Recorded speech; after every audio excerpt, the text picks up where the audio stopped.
আরিফুল ইসলাম মাহিদ আরিফ আপনি লিখেছেন, রোজা রেখে কি অসুস্থ রোগীদের রক্ত দিতে পারবো? আমি এবং আমার টিম বিনামূল্যে ব্লাড ডোনেট করি। উত্তরটা জানতে চাচ্ছি। প্রিয় আরিফুল ইসলাম, আপনি আপনার টিম মানুষকে বিনামূল্যে যে রক্ত দিয়ে থাকেন সেটা অবশ্যই একটি ভালো কাজ।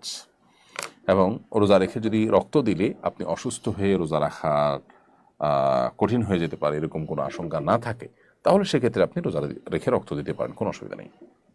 রমজানে রোজা রেখে শরীর থেকে রক্ত বের করলে যে রোজা ভেঙে যায় তা কিন্তু নয়।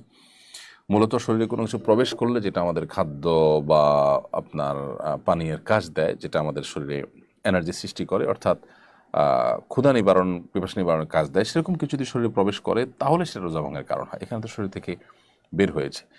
এটা যদি স্বাভাবিক হয় যে এক ব্যাগ রক্ত আপনি দিলেন, এর ফলে আপনার রোজা ভাঙতে হবে সেরকম পর্যায়ে আপনি চলে যেতে পারেন, এরকম